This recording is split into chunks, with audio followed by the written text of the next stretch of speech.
म केही फरक पर्दैन। त्यसैले बुद्ध अझै पनि राजा हुन सक्नुहुन्थ्यो, त्यसमा केही फरक पर्दैन। बुद्धत्व प्राप्त गरेपछि जे पनि हुन सक्छ। Sri Rama, he was so enlightened. Rama त्यस्तो बुद्धि भएका, अन्तर्बुद्धि भएका व्यक्तित्व हुनुहुन्थ्यो। That's why it doesn't matter to him whether he inherit the kingdom, became a king, or being exiled 1,000 miles from home, he is happy. उहाँ सुखी हुनुहुन्थ्यो, चाहे उहाँ राजा बनिनुहोस्, चाहे उहाँलाई चाहिँ वनवास पठाइयोस्, उहाँ सधैँ नै सुखी हुनुहुन्थ्यो। And even then, afterward, people demanded he became a king again, then he say, also fine.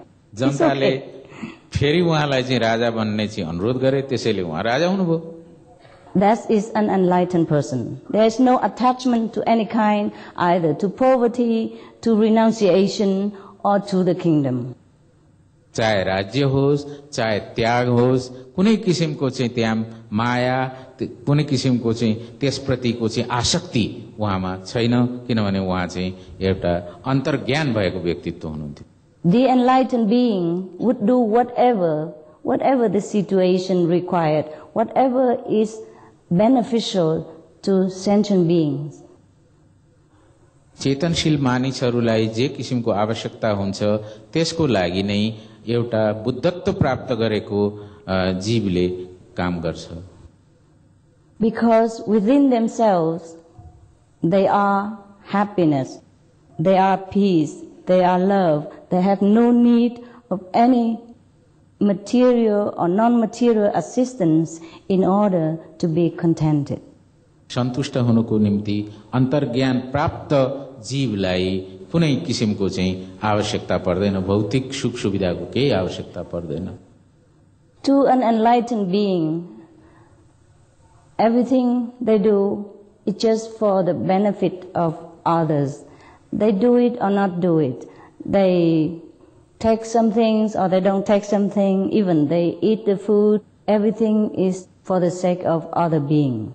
बुद्धत्व प्राप्त गरेको मान्छे परोपकारी हुन्छ र अर्काकै लागि मात्रै उसले काम गर्छ र खानेकुरा नखानेकुरा आफ्नो जीवको लागि नहेरेर अर्काकै लागि मात्रै हेर्छ। So in order to be contented, to be peaceful and happy and loving, truly happy inside, all of us should remember who we truly are, just like the Lord Buddha or like other great master. So many I cannot mention all. भगवान बुद्ध अथवा अरू ठुला ठुला परम गुरुहरूले जुन किसिमको हुनुहुन्थ्यो उहाँ जस्तै हुनको निम्ति हामीले चाहिँ बुद्धत्व प्राप्त गर्नुपर्छ।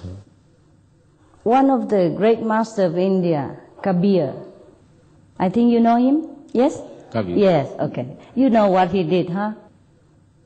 What did he do for a living?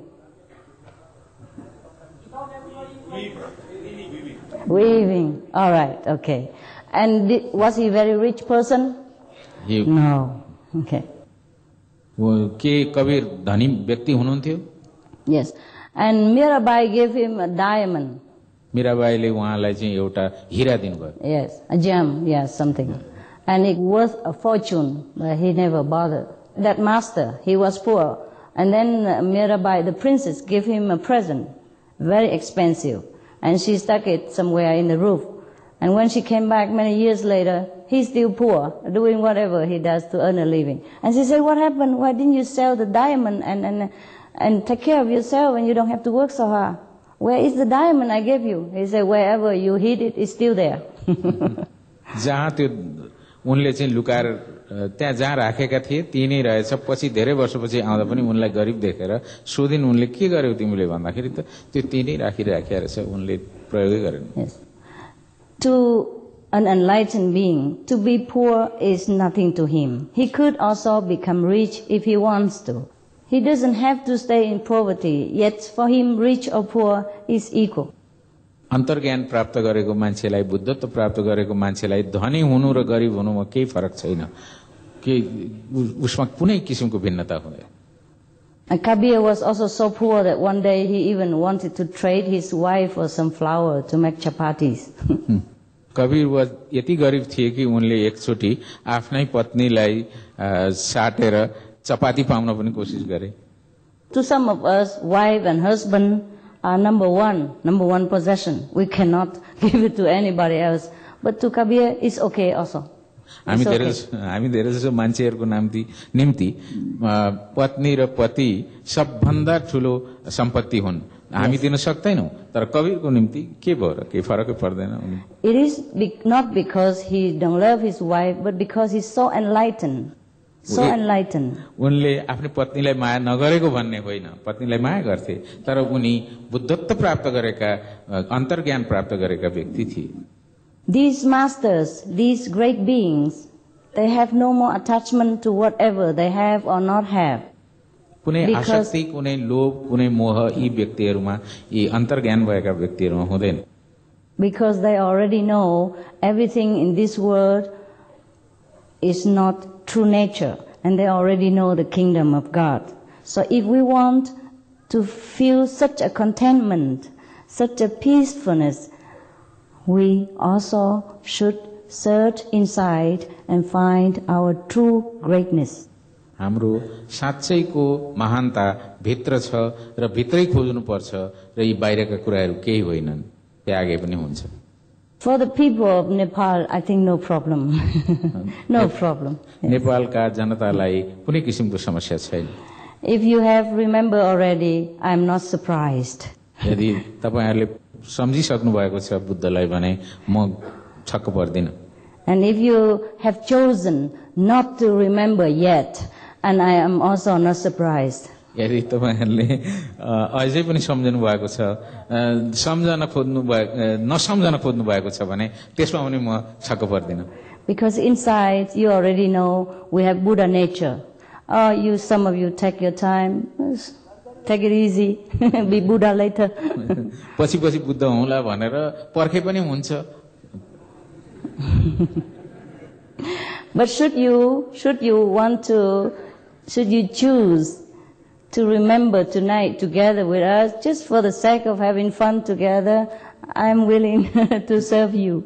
म तपाईहरुलाई सेवा गर्न तयार छु। यदि तपाई साँच्चै नै आजै सम्झन चाहनुहुन्छ भने, अहिले नै सम्झन चाहनुहुन्छ भने म तपाईहरुलाई सेवा गर्न तयार छु। For the more serious practitioners who like to practice more and to know himself quickly and more completely, we offer a full-time job. And to others who are still like to play around a little and just work a little, and we give them a part-time job. हामी के आंशिक काम कतिलाई देउला, जो खाली खेल्न मात्र चाहनुहुन्छ अथवा यसो के हो रहेछ भनेर हेर्न मात्र चाहनुहुन्छ भने ठिकै छ, तर गम्भीर किसिमका चिन्तकहरू र ध्यानीहरू हुनुहुन्छ भने उनीहरू पनि ठिकै छ। Full-time Buddha is mean full-time vegetarian every day. Part-time Buddha, part-time vegetarian. यदि पुरै